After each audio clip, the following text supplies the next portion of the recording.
बलूचिस्तान बंटवारे के बाद से ही बलूचिस्तान पाकिस्तान के लिए सिरदर्द बना हुआ है। बलूचिस्तान लंबे समय से अलग देश की मांग कर रहा है और अपनी आजादी के लिए पाकिस्तान सरकार के खिलाफ 5 बार विद्रोह भी कर चुका है।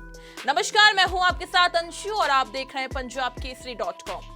पहला विद्रोह 1948 से 50 में हुआ था, जिसे पाकिस्तानी सेना ने कुचल दिया।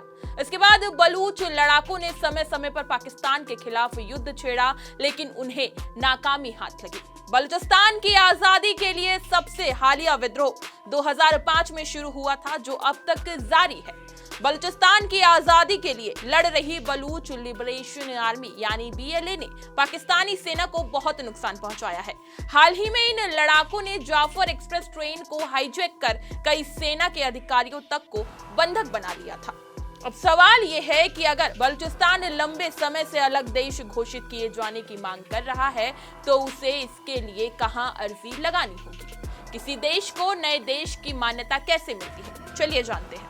क्षेत्रफल के हिसाब से बलूचिस्तान पाकिस्तान का सबसे बड़ा राज्य है। यहाँ पाकिस्तान का करीब 44% हिस्सा कवर करता है। इसके बावजूद यहाँ की आबादी मात्र 1.5 करोड़ है। बलूचिस्तान का ये इलाका सोना, तांबा, तेल और अन्य खदानों से भरा पड़ा है और पाकिस्तान की सरकार इन संसाधनों का इस्तेमाल धड़ल्ले से करती है। इसके बावजूद बलूचिस्तान पाकिस्तान का सबसे पिछड़ा राज्य है। यही कारण है कि बलूचिस्तान के लोग पाकिस्तान की सरकार से नफरत करते हैं और खुद के लिए एक अलग देश की मांग कर रहे हैं। अब सवाल ये है कि नया देश कैसे घोषित किया जाता है और इसके लिए कहां अर्जी लगानी होती है। बता दें कि नया देश घोषित किए जाने का कोई तय फॉर्मूला नहीं है और ना ही इसका कोई सर्टिफिकेट दिया जाता है। हालांकि 26 दिसंबर 1933 में मॉन्टेविडियो कन्वेंशन में इसको लेकर अंतर्राष्ट्रीय कानून बनाया गया, जिसके आधार पर नए देश को मान्यता दी जाती है। इसके लिए किसी भी देश के पास एक स्थायी जनसंख्या होनी चाहिए। किसी भी देश की एक निर्धारित सीमा रेखा होनी चाहिए, जिस पर किसी अन्य देश का दावा ना हो। इसके अलावा उस देश में एक गवर्नेंस सिस्टम यानी सरकार होनी चाहिए और अंत में उस देश के पास दूसरे देशों के साथ संबंध स्थापित करने की क्षमता होनी चाहिए।